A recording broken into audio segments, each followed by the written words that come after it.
I think a bountiful life does feel like that sense of abundance, of how can you have abundance from relationships, from friendships, from just like giving and receiving love, from also doing what you care about. And again, it's easy to get caught up in other things, which is like, I should do this, I should do that. For me, that was I should play basketball and, work really hard and do these next steps in my career. And then you can kind of sit back and be like, wow, what actually is it that, brings me joy, and doing as much as you can to have that really abundant joy and to make other people's lives more joyous.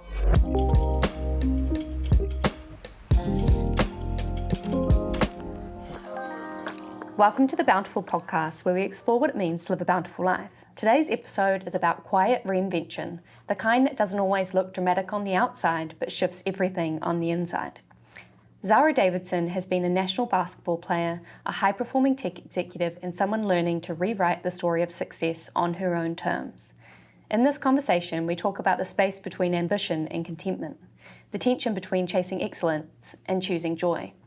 Zara shares what it's like to move through the aftermath of elite sport, navigate a quarter-life crisis, and rediscover presence through play, nature, and meaningful friendships. If you've ever felt like the life you built no longer fits, or you're craving permission to want something different, this episode is for you. Zara, welcome to the Bountiful podcast. Thanks, Sean. Happy to be here. So excited to be here. Miami. Yeah. Wild. Vibey. Vibrant. Very cool. Yeah. First time.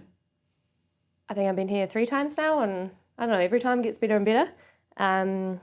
Just such a vibrant place, a lot of Latina influence. And obviously it's warm and sunny outside, not that you could tell from our lovely hotel room, but So tell me a little bit about your background and upbringing. I was born and raised in New Zealand, absolutely loved it, in and around Auckland, but truly feels like my whole life has been shaped by kind of having the ocean nearby. Can't dream of sort of being without that. Played sports my entire life. At a young age, it was everything. And then by the time I got to high school, it was sort of having to choose, where do I need to specialize a little bit more? And my kind of goal, my big driver was I want to go to college in the US and kind of have my education paid for while playing basketball. And so that became a pretty sole focus for most of the high school years.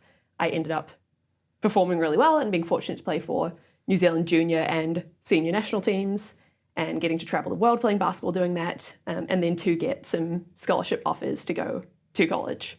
So I chose Fordham, which is a school in New York City. New York City being one of the really big kind of draw cards for that experience, because to go from New Zealand to New York is just such a like crazy, wow, oh my God, like that's awesome type opportunity. So I moved to Fordham. I moved in like January, so I left all my family. I left everything that was summery and nice in New Zealand. It was snowing when I arrived, and I was like, oh my God, what have I done?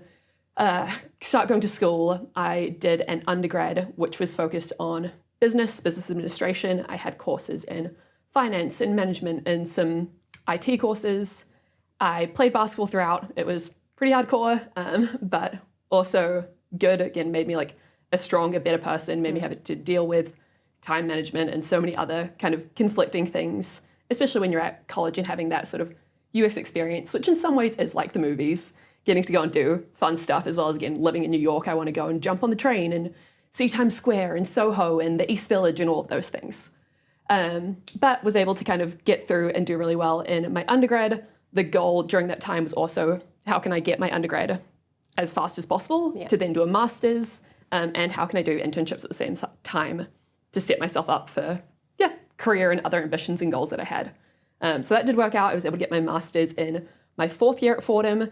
Then COVID happened, and it was like, wow, I don't need to be staying in New York because there's no school, there's no basketball. So I moved back to New Zealand, and I just started an internship with a company called Soul Machines. Now all of a sudden I had like a million more hours of time without these other responsibilities. So that internship grew to be full-time pretty quickly. I was finishing up the master's program, and then I almost woke up and it was like 4 years later, and I'd had 4 years in this corporate career. During that gap, I also found my now fiance, and I moved back from New Zealand to the east coast of the US, to Rhode Island. And now I'm here, I'm loving it. I get to travel down to Miami to see some of my best friends, and it's amazing. Love that. So we'll get into some of those elements. as we have a chat. It is so fun to be recording a podcast with a dear friend and to explore some of your life. I think we were sort of talking at breakfast this morning and sort of wondering, like, what if we treated some of our friendships like it was an ongoing podcast, and like, what are some of the questions we would ask each other, and like, would that shape our, not necessarily relationship differently, but sort of like, you know, everyone's sort of fascinating, and I think that's what draws us to people, but why not explore, you know, just ask questions. Like, I've never really inquired that much about your basketball career in like a lot of detail, those sorts of things, so I'm very excited. First of all, we're obviously on the Bountiful podcast. Can you tell me what it means to you to live a bountiful life? Ooh, amazing. It's so fun, like, now being on the receiving end of that question after listening to other people answer it. Don't let it bias your answer. I think a bountiful life does feel like that sense of abundance, of how can you have abundance from relationships, from friendships, from just like giving and receiving love, from also doing what you care about. And again, it's easy to get caught up in other things, which is like, I should do this, I should do that. For me, that was, I should play basketball and, you know, work really hard and do these next steps in my career. And then you can kind of sit back and be like, wow, what actually is it that, brings me joy, and doing as much as you can to have that really abundant joy and to make other people's lives more joyous. Yeah, love that. Cool. Sounds like we're aligned. Funny that. Amazing. And so a question I always ask people is, how do you see the world?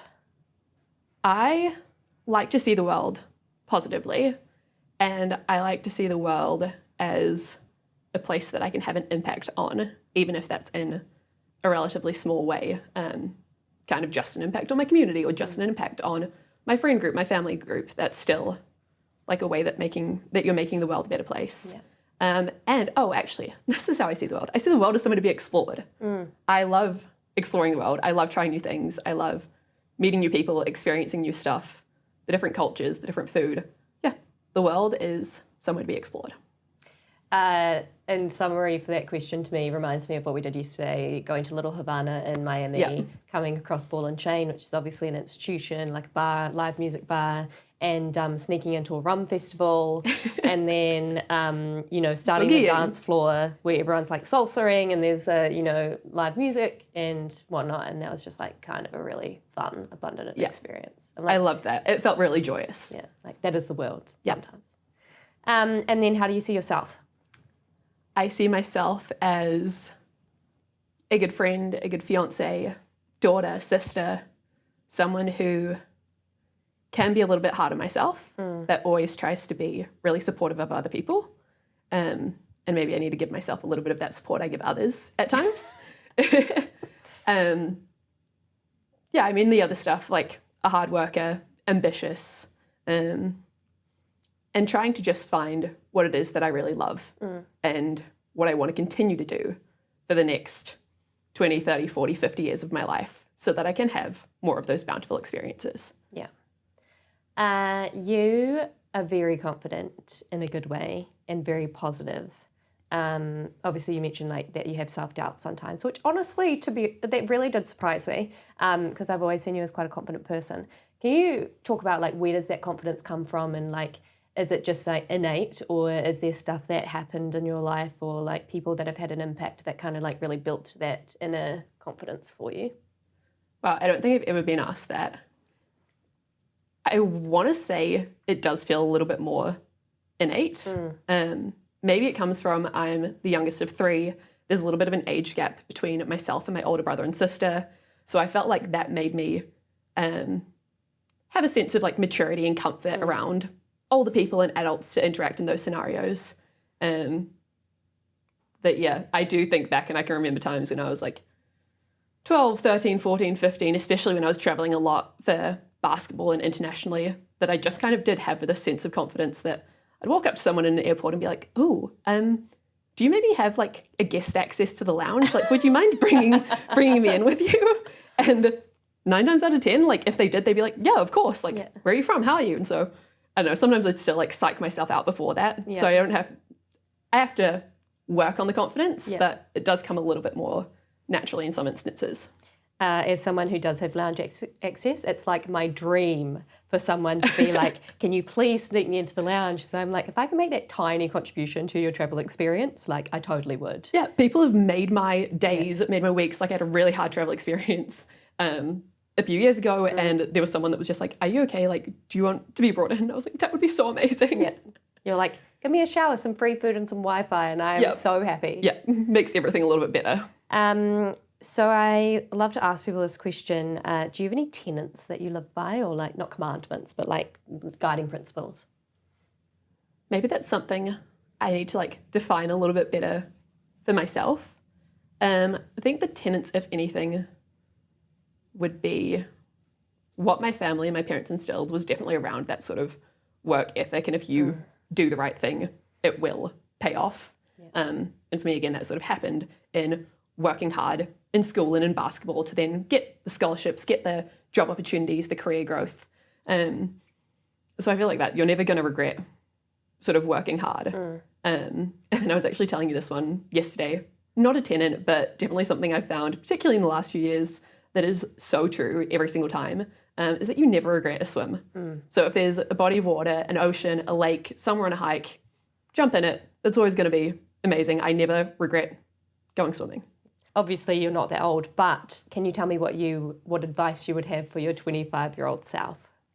I have stressed about so many things as recently as like last week, and the universe very fortunately works out most of the time for me. And again, we were sort of talking that there's a healthy amount of sort of stress or worry about some scenarios. But I think I could have probably cut myself so much slack by not necessarily having to stress over some of these things and having that kind of confidence that, hey, I've worked hard, I've done the right stuff, like this will work out in due course.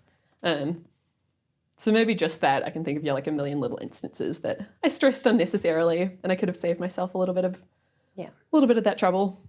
So you're a college athlete, you played for New Zealand's top team, women's team, the Tall Ferns. Can you just talk a little bit more about your basketball experience? And I don't know anything about basketball apart from I got to 12 and was too short, so they asked me to stop playing, which is probably highly offensive. But anyways, I was offended. But then I did get bowled like across the court, like halfway by someone. And I was like, yeah, now's a good time to maybe leave it to other people. Yeah, I've probably been on the giving and receiving end of getting bowled across the court. Woo. Yeah. But yeah, tell me about your basketball experience, and then maybe we can get into like what it's like being a college athlete. I know from chats we've had that it's pretty intense, and there's a lot of stuff to it that maybe a lot of people don't see behind the scenes. Yeah, absolutely.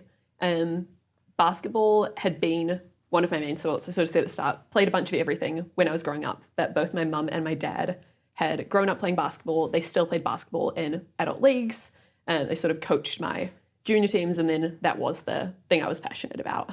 And I saw that pathway where, hey, I love basketball, but also this can help me get these life experiences that other people aren't able to have necessarily. And so from a sport perspective, it just became that was what I committed myself to. And then there were those opportunities of playing for the New Zealand junior teams, and it started off with just like trips to Australia or Fiji to play in various competitions. But then I had my 18th birthday in Kazakhstan for a junior World Cup. Like crazy, ridiculous. Like people like, where even is Kazakhstan on a map sometimes when I talk to them? So I got to do these really cool things. And that just, felt like a pathway, a way to open doors through sport.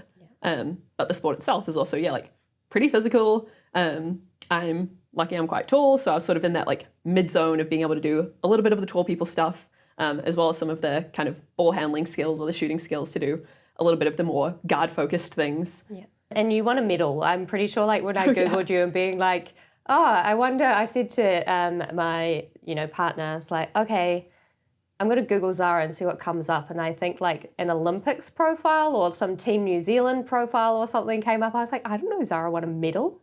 I won a bronze medal at the Commonwealth Games in the Gold Coast of Australia. Crazy. Yeah, it was pretty cool. We called it rose gold actually instead of bronze. Why? Just because then it was like, oh, we like got a rose gold medal, and then it felt like a little bit even more official than bronze. It's still pretty cool though. And then obviously being a college athlete, what was that like? What was your schedule like? And like maybe what were some of the lessons and learnings that you had during that time? Yeah, college athletics, the schedule is hardcore. And I almost feel like that's just a phase of life that now I feel so distanced from. And people now still like, oh, do you play basketball? And it was in the last couple of months that I did like a little bit of pickup basketball, like with some local guys, but I hadn't even had the desire to play for so long after I like finished that chapter. Because when you are playing college basketball, it is pretty much 7 days a week. You probably get like one off day every couple of weeks. In season, you wake up and you've got to be at the locker room at 8:30 a.m. And then you're on the court by 9. You're warming up, you're practicing until like 11, maybe even 12 some days. Then you have to go and do like a weight training lift. Then you come back from that and it's now, getting close to 1 o'clock. You like jump in the shower or have to do an ice bath or go to the training room because, you've hurt something, bumps, scrapes, sprains. Yeah. And then it's like, all right, now I need to go and eat really quickly. Then I've got class at 2:30, at 4, at like 5:30, and maybe even class at 7. Yeah. So the days were jam-packed and there were other days that then you're now traveling to go to an away game or you've got to do a walkthrough and prepare for a home game. And there were scouting reports that you had to like study. And my team in particular, we had to like recite word for word, like what was on the scouting report to be like, Zara, number 6, shooting guard, does XYZ, make her go to the left, to the right, whatever it is. Yeah. So it's crazy looking back at like all those other things. And then even on days that you maybe had less basketball, it was like, well, there's a community service activity or we need to do volunteering.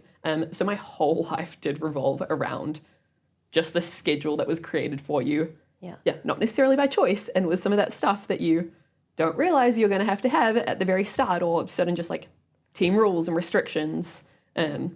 So it's a full-time job. And then add on top of that, a complete academic course load and wanting to look for internships and trying to have a social life and like having time to go eat. I don't know, wild. We were talking about the difference between eating and fueling, and like, so that kind of sounds like you're just like constantly fueling rather than in like eating to enjoy. It was like racing in and out 24/7. It did feel like that was just such a stage of like fight or flight the entire time. And then there's also, I'm now 18. I've moved halfway across the world from my family. You can't drink in America. There are times that I probably could have benefited from a glass of wine, just like chill out. It was really, really intense. And so I did have a lot of like struggles with some of that, environment and with some of my team and coaching stuff and all of that, which I don't need to get into, but I was happy to be done when I was. Sorry, just a few more questions on this because it's so interesting and I don't know any college athletes because I am very much in the business world and not in the sports world. And I know you are too now, but anyways, it's interesting. I saw in your LinkedIn profile, I think when I was like trying to work on sending your profile to someone or something, not to be stalkery, but that you like got top of your class, I think. And so I'm like, you're so bloody busy with basketball and like internships and then college and you got your degree early. Like, do you have any advice for like how to be the top? Or like, I don't know, any time management techniques or anything, or are you just like really smart? I wasn't ever expecting that I was going to be the top of my class. I, again, worked really hard. And because the schedule was so demanding, I had to be pretty focused on the other things I was going to do. I also feel like my New Zealand high school education was probably more challenging in a number of ways than then I found the college education experience, which that was a surprise. I was kind of thinking that I'd come in and have this really, rigorous education. And there were definitely great parts of that experience and amazing professors and like conversations with other peers, but it also didn't feel as demanding as some of the work that I'd done previously. I don't know. It worked out. Go to a good high school? Go to a good high school, like have a calendar, make a list. Plan. Yeah. Okay, love that. Last question on the basketball thing is like, it kind of sounds like you were really good. So could you have pursued the WNBA or did you not? Were you kind of done at that point? You didn't want to go for it? The WNBA would have been definitely still like well above my pay grade. Within New Zealand, it's obviously a smaller pool, and the women's program there has been growing really dramatically. So I did play one season after returning from college. This was sort of still during that 2020 COVID year, but New Zealand was in a little bit of a different space where we had a New Zealand Women's National League. And so I played for my local team. We won. That was awesome. I could have from then, if I'd really wanted to, gone to Australia and played. And now New Zealand also is really lifting up that sort of professional women's element where women can get paid to play, which is awesome. But that just became, again, the phase of life I was sort of moving away from, especially when my business technology career was sort of starting to thrive. And that was something I was passionate about. Love that. So let's talk a little bit about your transitioning into a corporate career. Obviously, we met at Soul Machines, didn't realise we had a family connection at the time. Well, not family connection, but like kind of family friend connection. And I mean, starting as an intern, then 4 years later, you're like director of global sales. Do you want to talk a little bit about, I don't know, your career in AI and things you've learned and how you kind of dramatically rose through the ranks? Yeah, it's been really interesting because, again, I wouldn't have kind of known at the start of that journey how those next 4 years would have gone. And I think that's the beautiful thing about how those experiences can just kind of like progress. And it was coincidences of timing that instead of just doing the 10 hours of sort of like sales internally research that I was doing, then all of a sudden it was like, hey, I'm free for however much you need me to do. And the business was exploring some other avenues. And so I was able to kind of just take on more and more opportunity and get that hands-on experience, which again, from like classroom learning to then actually being someone writing emails, doing research, learning how to do certain elements of kind of like specific technical coding. I was like, whoa, like all of this stuff is cool and applicable, and I'm not doing it to get a grade. I'm doing it to like help a company make money and grow and succeed. So that became really exciting. And then, transitioned from kind of intern to some of this technical experience to then developing a partnership strategy, growing that outside of New Zealand to touch more of the US market. Then because of my US connection and as my personal life kind of changed and I met my now fiance, it was like, hey, we would love to move back to the US. And then there became a natural way for me to also kind of transition in that role and spearhead more of our US initiatives and with the experience I'd had there. So then it was really growing partnerships and starting to transition more into enterprise sales. And I feel like none of that was ever necessarily planned. It just kind of became those next steps where it was, well, you've done really well in this. We're thinking about this. Do you want to take that on? So I think for me, that flexibility was a really positive trait that I could have. And again, the willingness to learn, to work hard. I was young in my career, so I was like, I'll do whatever you want me to do, and I'll just find a way to figure it out. And then that proactivity of once I was in the roles to kind of just see what else that I thought would be beneficial and do it before someone asked, because at a startup also didn't have someone over my shoulder being like, well, did you do things 1, 2, and 3 on the list? Okay, good work. Like there is no list. Now here's 4, 5, and 6. It was like, there is no list. You're building a plane, you're flying a plane, and all of a sudden there's a plane crash over here. Deal with it all. And obviously I was lucky enough to work with you during that time, and I don't know, the space working with digital humans, trying to get them to converse with you, and then they read your facial expressions. In the project we worked on was like pretty bloody cool.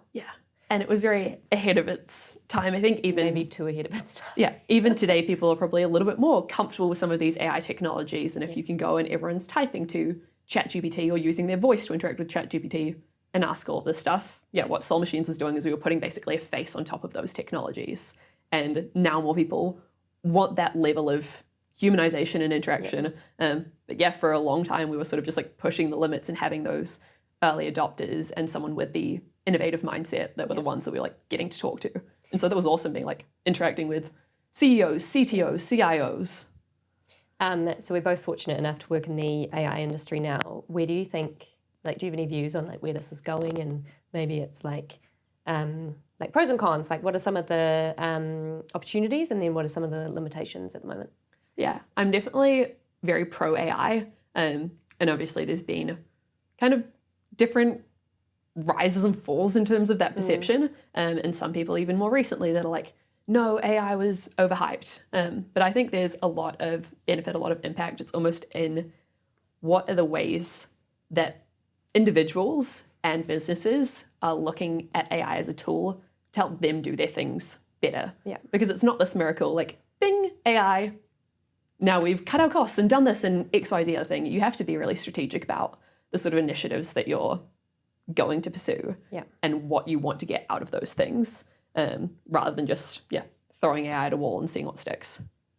Interesting. I have to ask a question. I've got several career questions for you because I think being a young person today is hard, especially in your growing your career. I think, well, I guess depending on where you live in the world, mainly that comment comes from New Zealand, where I think it's pretty hard to get ahead with our cost of living, and I think there's still a little bit of maybe like ageism that exists there. I want to know, I know that you had internships available at some of the big four, you know, some of the biggest brands in the world that want like impressive young minds like Deloitte and, you know, McKinsey, all those sorts of types. Why did you opt for going with a startup rather than like doing your internship that actually was available for you? It was kind of just the universe's timing. My internship I'd done some work with Deloitte, really enjoyed it.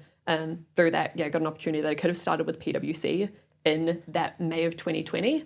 I'd moved back to New Zealand. Like everything was just in a weird space that I was kind of like, I don't want to go and leave and do this other stuff. I was kind of just happy with how my life was at that stage, and there was so much uncertainty that it was, it just became more natural to stick with Soul Machines, and there was the Kiwi connection with that, just sort of the ease of the way that my career was progressing within that company, within that role, and the flexibility I had made sense. And then subsequently, I don't know if you've experienced ageism in your life, but like for someone so young, you've done a lot, like you've really rapidly grown your career. And I sort of said, like, I left New Zealand so I could like do the same thing, but that was mainly as a response to like the ageism that I was experiencing.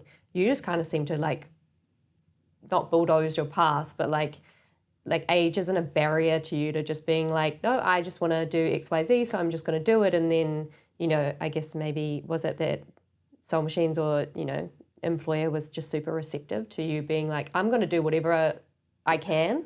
I've been incredibly fortunate with the mentors, the leaders that I had above me, that they never looked at me and said, well, you've only got 1 year of experience. No, you can't do that. It was, oh, you've already proven that you're really capable. Try. Do that. Why not? And there were stages where I'd be having, you know, a meeting with a CEO or CTO, and I'd be like, oh my God, like they're double my age plus, whatever. Like I'm going to get on this call and they'll think that I'm young and don't know what I'm doing. A 12-year-old. But then there was also just that way that I was like, actually, I do know what I'm doing. I know this stuff inside and out, that I could get on and have that confidence because I knew I could back it up. And I found that people were really receptive to then having someone come on that, could ask me a technical question and I'd answer it.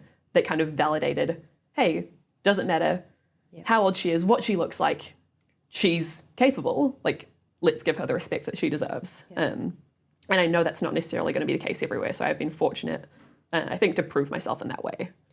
What's the lesson there for people listening to this? Is there something in like, an obvious one might be like, hey, really know your stuff.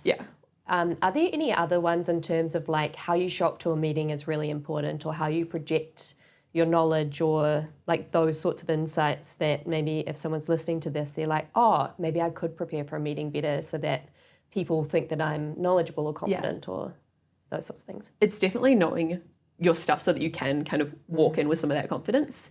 And then I did have a stage where it was kind of towing the line between, well, do I want to even sort of acknowledge my youth in any way? Or do I want to just try, you know, pretend that I'm older than I am or more capable than I am, kind of put on that little bit of a show, for lack of a better word.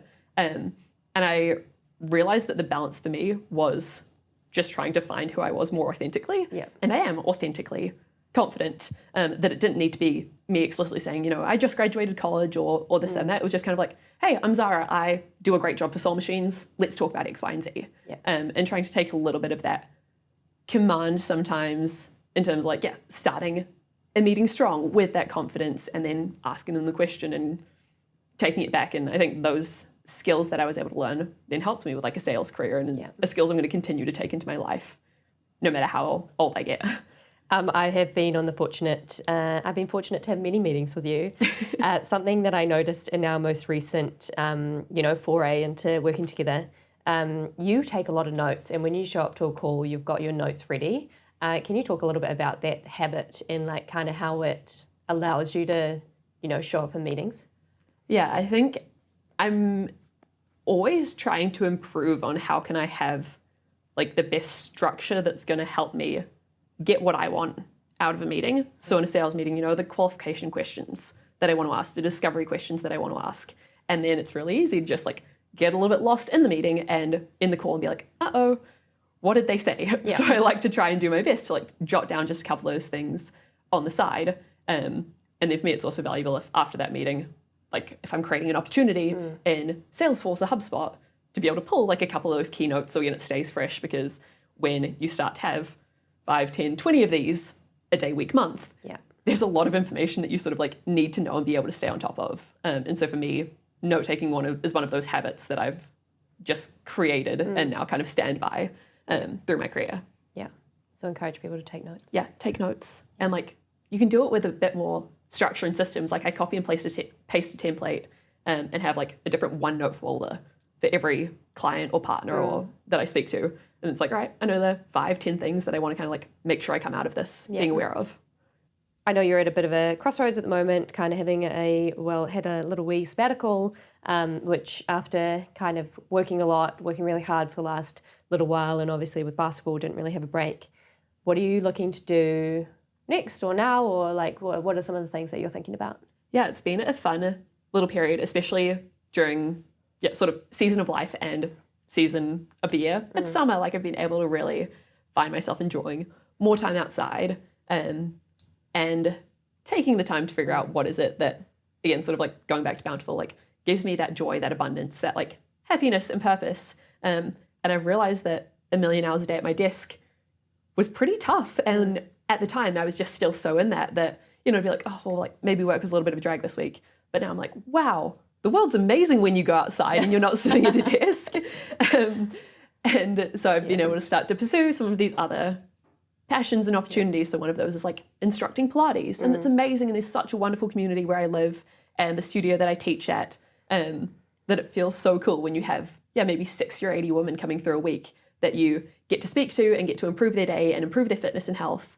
And then my own health and fitness is like also improving by doing this more. And then I walk down to the studio and so I'm outside in the sunshine and then I like go for a little swim afterwards. I'm like, whoa, this is so cool. We actually, yesterday we're talking about like the marvels of a non-sedentary lifestyle. So I took a sabbatical last year for 6 months. And so I am kind of nostalgic whilst you live your 6 months off because of that, like just not being at a desk, that one change in life. Being outside all the time, like all of the health benefits, the mood benefits, I think we both like said, oh, wasn't trying to lose weight, but ended up losing weight just because of like not being chained to a desk. Obviously, you've had like a very active life in the main outside of, the last few years, with the being chained to your desk kind of vibe. Can you talk a bit about the importance of exercise, what it's kind of taught you, and any insights you have there? Yeah, exercise for me has been a really core pillar of my life, and I can immediately recognize if I'm not exercising because then I do become not the most delightful person. And there was a real challenge in transitioning from college basketball and even the time before that where, you had practices, you had the weightlifting that was already kind of programmed into this. You had someone telling you what to do and you had someone there to cook all of your meals to then transition to now like, hey, real world adulting, like you've got to plan your own exercise and you've got to motivate yourself to get your butt out of bed and go and do something. And then you've got to cook your own groceries to try and make a healthy meal. So it definitely becomes more challenging, and it took me a while to find the balance of that. And it really has been in this sort of, opportunity with extra time that I've had that I've found now my real stride of like, wow, exercising is fun. And that's a combination of Pilates and walks and running and like swimming. Mini triathlons or something? I did a little triathlon and that was like amazing because also then I had a goal to work towards and it was like, okay, like, I want to get up and I want to go and train because I've got this triathlon in 2 weeks and I just like want to do as well as I can. And so I think for people, the importance of exercise is just, like, I don't need to go and spiel on that stuff. We all know it helps your mood. It helps general health and well-being and longevity and all of those other things. But for me, it feels like any exercise is still good exercise. Anytime you get out of the house is still positive to be in the outdoors. And so that can be as simple as going for a little walk, or that can be, doing an Ironman triathlon if that's your like crazy exercise passion. And it's all still gonna make a difference to, again, like yourself, your community, the greater world. So you are a Pilates instructor. How did you kind of like fall into Pilates? And then can you talk a little bit about just if someone hasn't tried Pilates or they've maybe done a few classes but maybe aren't as hardcore into it as you are, like what are some of the like the nuances of the benefits that maybe aren't as known, like maybe like core strength equals blah in my life or something like that? I completely fell into Pilates. So again, met my fiance, we moved back to where I live now in Rhode Island, and my soon-to-be mother-in-law owns a Pilates studio, has for like 7+ years. And so one day, relatively soon after I got there, she was like, do you want to come down to the studio? Like I'll show and tell you a little bit about it. And this is reformer Pilates. So it's like kind of weird machine that you look at and you're like, is that like a torture device in some ways? They're really fun to like slide back and forth on. Yeah, but you've got sort of the slide and the springs and a foot bar and like straps and various other bits and pieces. And so I went and I did kind of this Sunday afternoon. We just like hung out and she showed me Pilates stuff. And then the 3 years that I was still in Newport after that, I just would do Pilates whenever there was the opportunity, or we would do a lot of those Sunday afternoon sessions. And she started kind of training and teaching me. That then again, career opportunity kind of presented itself at the start of the summer. It was like, wow, like now I've actually got the time that I could become a proper instructor and go and start teaching classes. And the studio gets really busy in the summer. So she was like, absolutely, like I'd love a new instructor. She was like, I've been hoping for this for the last 3 years. So it all just fell into place. But then I started instructing. But the kind of amazing things about Pilates is, it's absolutely kind of core strength and connection with your core and your pelvic floor and protecting the spine. But it's really that in the exercises that you do and the way that you breathe, that you can then translate all of those movements and that alignment and connection control that you get into everything that you do in daily life. So now you're picking up a box and you're like, oh, well, I should probably, engage and straighten up and do this and do that before I pick up the box. And so we've got a lot of women, a lot of men, a lot of younger, older people that all come in, and everyone can still find some benefit of Pilates in some ways to adjust the exercises to be within their ability, maybe if they want something a little bit easier or a little bit more challenging. So I think it's been really amazing, and I love how excited people are about it as well, especially when they come and try it for the first time. They're always like, whoa, like that was so fun. I didn't know that was what it was going to be like. So if you haven't tried it, I say like, give it a try. It's fun. Recently, we talked about, well, not recently, but I know that when you were coming up on 25, you had a bit of a crisis. And I did too when I was 25, not that I thought that. So can you tell me a little bit about that and what happened and what was going on? I think it is just similar to what we've sort of been discussing on the side of, who am I? What am I meant to be doing? Am I making the right decisions in my life? Where do I want to be 5 or 10 years from now? There was just like all of that felt like it was coming on. And there were a few things with, career and personal life and everything that just like sparked a lot of that thought. And to my point of earlier of like, hey, don't stress so much. Like I found lots of ways to stress about lots of those things and be like, well, am I doing the right thing with my career or with this or with that? Coming up kind of around that quarter life age, just did have with it a lot of the contemplation and trying to make the right decisions. Why do you think people have quarter life crises? It's a great question. And I feel like, because it doesn't even have to be 25, like this could, like 30 also starts to feel like a daunting change, 40, 50, or at the stage of life where it is like getting engaged, married, children, like there are all of these different big life moments and experiences, even earlier in that it's like leaving college or going to college, where you do just start to think about like, well, I'm making a decision that's where I'm going to spend the next 4 years in college, or am I about to move halfway across the world? Again, that there are always like those times that just feel like, things come into focus a little bit more, that you want to be really clear on your decision. And sometimes you can't be. Sometimes you just have to do what you think is best and, hope, trust, and do as much hard work as you can to ensure that it's going to work out as best as it could. Did you do any reflecting or journaling, or like how did you sort of start to navigate some of those like much bigger life questions that can't be solved in like 5 minutes? Yeah, definitely like reflecting even just on the walks, the runs, not so much like deep long form journaling. Huge list girl though. Just made a million different lists about things. Yeah. Of like, what am I good at? Who am I? What do I do? Like, so I just had like a random book that was like 10 different lists, and I'm sure there was value in me like making those lists and having that time to at least be thinking about the stuff, but I also don't feel like those lists solved anything for me or gave me like that magic realization. Yeah. I almost feel like I just transitioned through the crisis without this massive epiphany or massive life change. Yeah. It just kind of happened. And then, you know, a couple of years later, there are other things that happen. And hey, career change, this, that. But it's like, oh, is this like a little mini crisis? Like, what do I want to think about? What do I want to do? Like, what am I prioritizing at this stage of life? There's always going to be those moments. And I think that the more you're self-aware in general, then maybe the less I hope in the future those like big things will feel like they kind of creep up on me, and then you're like, oh my God, what am I doing? What am I meant to do? Yeah. If you kind of have a few things like mulling away at the back of your mind that you like check in and assess on.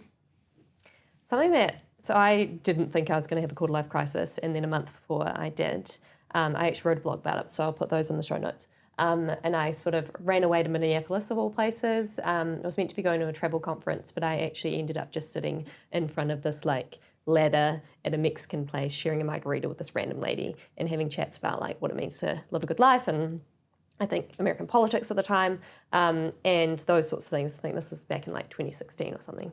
And it's really fascinating to me just to sort of reflect. I used to do this thing when I was little where I always have a vision of what my future me is going to be like at certain ages. I don't know why, but I've always just had it. And I sort of realized that turning 25, my vision that I had was there, but I didn't have one for like 30-year-old me, and what I mean by a vision is like, I'll say something like 25-year-old me is going to be like, wear her hair in a bun and wear like corporate suits or whatever, and behave this way and like do this sort of job or whatever.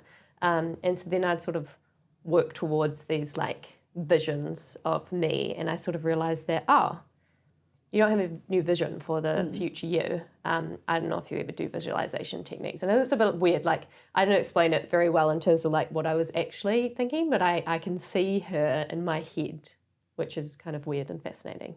So then I created a new one, which kind of helped me navigate the who do I want to be, what do I need to learn, how do I want to like interact, what relationships do I want to have around me. Another thing that I learned was like when you're younger, I sort of struggled with like people spending your potential for you. So your like potential for success or achievement or doing certain things. I had some pretty awesome people in my life, but at some point I kind of felt like they were spending my potential rather than paying attention to like where I wanted to go. And so there was a little bit of this like kind of strange pressure to like work on a whole bunch of stuff where I was like, I just want to go in this direction. And I think people actually just want the best for you, but that pressure can sometimes be like really helpful, but also super unhelpful. Yeah. I also had some really like strong, amazing mentors and support from my family and various things. So it kind of does resonate, and I never heard it in that way of like someone spending your potential for you. But I do feel, and it's something I've been working on, feeling a little less maybe, for lack of a better way of saying it, around the shoulds of like, well, I should do this because it's a good thing to do, or because, parents, boss, mentor, partner, thinks it might be good for me. And having to take that and separate the things of like, well, do I want to do it? Or do I feel like I just should do it? And those are, two very different things. And it's amazing how people that like encourage you to do some of that stuff. And sometimes that's the nudge you need. You're like, okay, well, like they think I should do it and I really should. Or they think I should do it, but actually like maybe not. And it's always going to be a hard one that like I assume will only increase as I get older, and there are more of those important considerations. Around where do you live, finances, family, everything else. One thing on the finance front that I actually didn't necessarily figure out at 25, I figured it out at 26, but I wish I'd done it sooner, was just learn about personal finance. I think that was one of the biggest unlocks of my life, was like understanding basic financial concepts, getting your budgeting done, sorting out your money, not avoiding, like, if you've got debt, paying it down if you can. And then like working on your money sort of life, and having a bit of a self-awareness around like what are your spending habits and like, you know, what's your money story, which, you know, it's pretty common to talk about these days, but back then that wasn't really a thing. But just getting all of that sorted really unlocked life for me in terms of like learning to invest. And I guess it kind of comes down to just having choice. You're a lot better than this than I was. Like I wasn't really a saver. I spent all my money on travel. Like 40, 60, maybe 60% of my income went on travel, which is kind of crazy. Like great experiences, wouldn't change it for the world. But, you know, started investing, and then the returns then paid for the travel rather than, you know, just spending like cold hard cash. So that's probably my one thing. And also just appreciating people's differences, and it's really unhelpful, but just rolling with it. Like life's fine. Sometimes you don't have to stress about the things because the things work out, or it's someone else's thing to stress about, not yours. Yeah. Tell me about your hobbies and what brings you joy. I did find almost within that like quarter life crisis-y type stage, and again, phase of life, different career, different personal, that I wanted more stuff that felt like it was mine, and yet the things that I could do that wasn't work. And so there are so many of these like little moments now, and it's for me trying to intentionally curate and focus on more of those little things that can bring me joy. Because there's the big stuff of like, oh, I'm planning a trip, and again, love travel, that I can go and travel, and it was like, that's so amazing, that's so like joyous and happy and all these cool memories. But yeah, it's going to be a little bit unrealistic to like go and travel all the time. And so it was like, how could I bring these moments into my daily life? And so it's like literally the one, like we said before on the exercise front, is like when I walk outside and I see a bunny like jumping in the garden, I'm like, oh my God, a bunny. Like I love the recognizing nature animals, like seeing beautiful gardens and flowers. I'm like, that's so stunning. And it's like trying to take a little breath and like really appreciate that. And then it was also unlocking a little bit of creativity for me. So yeah, one of the things I do is like, there are these really cool, like big clamshells on beach near us. I go for a beach walk. I already love a beach walk in the ocean. I'll like collect some of these shells, and then I've been making handmade like shell gifts with like decoupage napkins and like a gold rim, and people love receiving them. Like it's sweet and it's thoughtful and they're beautiful and it's fun, and I'm doing something with my hands. It's not a computer screen or scrolling on my phone.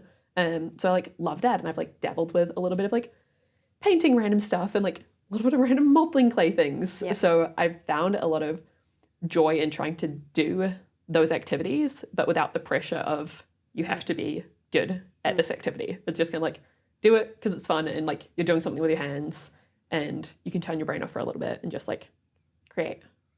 You have a hobbies list. Can you tell me about like why you have a hobbies list, and also like, I don't know, you came from a life of not really having much time for hobbies. And then how did you sort of like figure out all of that stuff? Because context is I had a similar experience where like I was so tied up in work and my career at a point in my life. I like looked at a hobbies list and I sort of realized that my identity was my work, and I didn't really have any interests in like, in a way that kind of made me like quite deeply boring. But then I was so far in the hole that then I looked at this hobby list of like, 200 hobbies, and I was like, none of these seem very, like they weren't coming alive. And then so did a bunch of work to like, kind of parachute out of that, work identity, try doing some things now, like cooking, gardening, reading, walks, hiking, running, wine, obviously.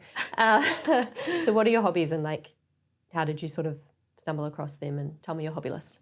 A lot of what you described just then was basically how I was feeling, is who am I if I wasn't a basketball player or someone working and just being good at a corporate job and career and kind of the technology and business stuff.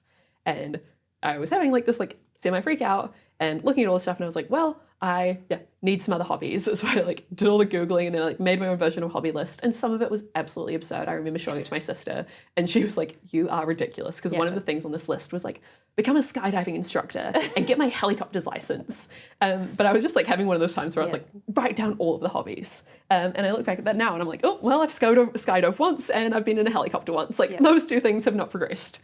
But I have, and some of this has been really amazing with my partner also, now found hobbies that we can share. So he was getting into golf that I was like, oh, well, I love being outdoors, going on walks. I'm relatively athletic, like golf looks like a good challenge. So I'm learning to play golf and it's absolutely a challenge and it like kind of drives me insane, but also it's a fun thing that we can share. And like my grandma still plays golf in her 80s and I've now been able to play golf with her. And that's like such a special moment that we can cherish. And like, I want to still be active in my 80s as well. And so like, maybe this is something we can continue to do forever. I also have got into both like scuba diving and free diving. And that's something that when I travel overseas, it can be that amazing experience that you go and you dive a shipwreck or an amazing reef. And that feels otherworldly, like being under the water and seeing this stuff, or maybe getting a fish, whatever it might be.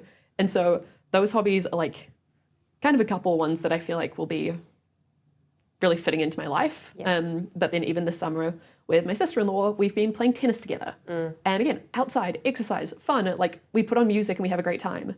That it is sometimes just like stepping outside of the house and finding something to do. And I like cooking as well. So like, cooking a new recipe or doing the other creative arty stuff. Surfing? You haven't even Oh my God, mentioned surfing. I freaking love surfing.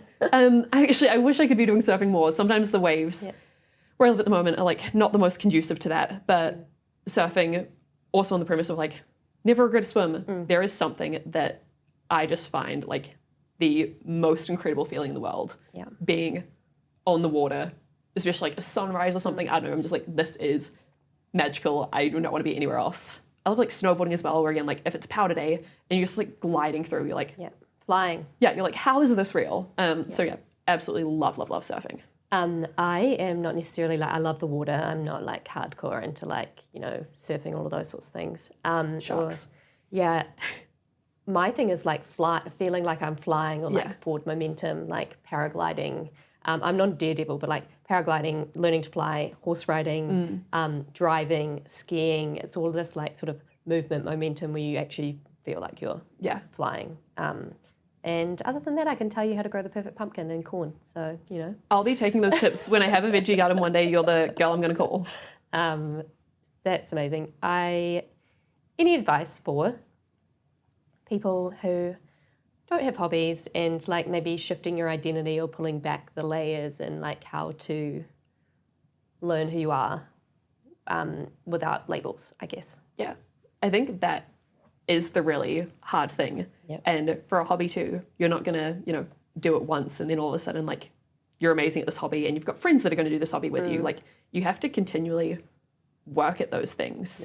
And even the one thing that I found most joyous about surfing is, particularly with basketball and with work and with school, kind of that desire to like be the best and work so hard. I was putting so much pressure on myself that if I like missed a shot, didn't get the right grade, that it was like, Zara, you suck. Like, and again, that was never fair on myself, but it was just like how my brain reacted. But with surfing, I can go out there and if I fall off a wave, I'm like, no biggie, fell off a wave. Like, so did everyone else. Like, there's just a feeling where I can fail and like not care. So it's almost being able to try and take that lens into any of your hobbies of, hey, I'm doing this because I just want to try something. Doesn't mean that I'm going to be amazing at it. Doesn't mean that I'm going to do this hobby for the rest of my life, but I'm coming out and I'm trying something and that is what it is. And how can I look to try and find the joy in doing this experience? Because also if you go into like trying out a new hobby and you're already worried that you're going to fail or suck, it's like, then you're probably not going to enjoy it or have a good time. Like, how can you put as much of a positive spin and like give yourself as much grace as possible to go and find something that you enjoy? And then if you end up not enjoying it, try something else. My final question, and then we'll get into the quickfire round, is obviously like we're friends. We've been building our friendship for a while, like, and you're quite a good friend. And so what I want to know is like, what does friendship mean to you, and how do you think, like, what makes a good friend, and how do you kind of make sure that you're doing good by your people? Yeah, I think friendship is hard, and adult friendship is hard, especially when you're also on like other sides of the world. Because it's easier when you've got the friend down the road that you can go and catch up with, or go on a walk, or get coffee, or play golf with, and you're like sharing these consistent life experiences. You've got new stuff to talk about. Because for you and I, when it's like, hey, we're on FaceTime or we're sending a couple messages, we have to be filling each other in on our separate lives because we don't have those like shared lives. And so I'm going to want to hear about how Bountiful is going and like how the garden's going. And then I think it comes back also to what you said at the start of like, almost treating a friendship like a podcast of how can you be genuinely interested in your friends' lives, and then show up for them in as many ways as you can. And it's not necessarily going to be like, hey, let's meet in Miami for a girls' weekend. But it can still be, oh, I should just send a text and check in with Sian, or I saw her post something on Instagram, or I just listened to her podcast. Like, let me tell her how awesome that was. And then when both people are mutually doing that, like, I think a friendship can stay strong even if you are apart. Something that Mike actually loves about you is that whenever you're in New Zealand or coming to New Zealand, before you arrive, you're like, hi, I'm going to be here. I'm here on this date. Love to see you.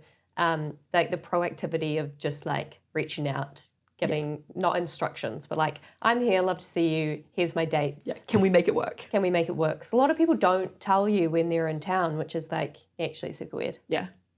Yeah. So I like that. Well, like, especially for you, it's like, I want to see you. So obviously I'm going to tell you. What are other things we do? We send each other photos rather than like words sometimes. And then voice memos. We had like a friend chat being like, oh my God, our long texts are so arduous sometimes. Is that a word? That's a word. Arduous? Arduous. Yeah, I think that. Okay. Our long texts were like kind of getting out of control. So you're like, can we please swap to voice memos? This will be... Or just like have a FaceTime call or an audio call and just like cuts out all the...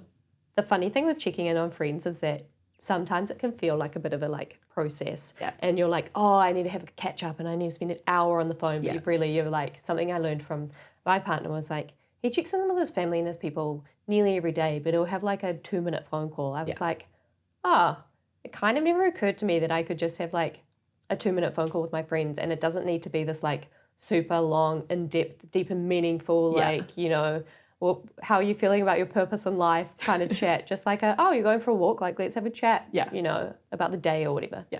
And they're also kind of like still those different friends for different things. And I even attribute this to like partner and family as well, where there are some people that are going to be your like deep and meaningful career type friendship and conversation.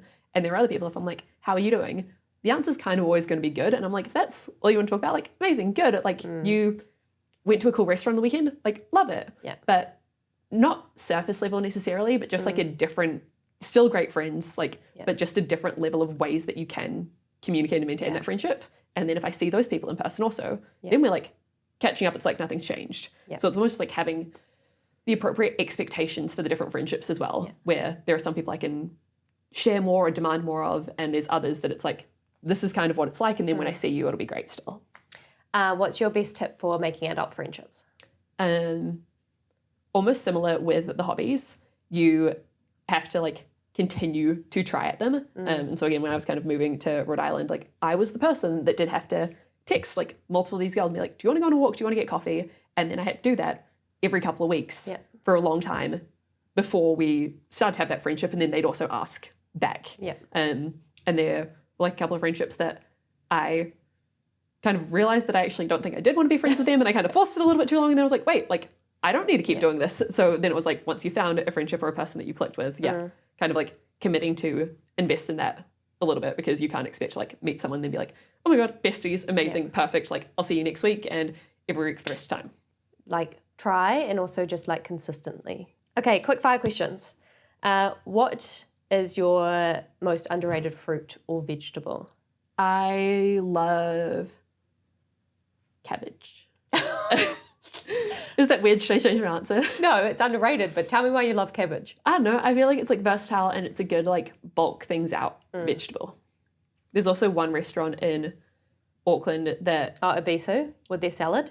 No, Tanuki's Cave. Okay. That I used to go there with my sister. It's like one of my like first memories of like going on a sister date. We'd go there and they literally had like a quarter of a cabbage just in like a giant wedge, and then that cube pie mayo. Yeah.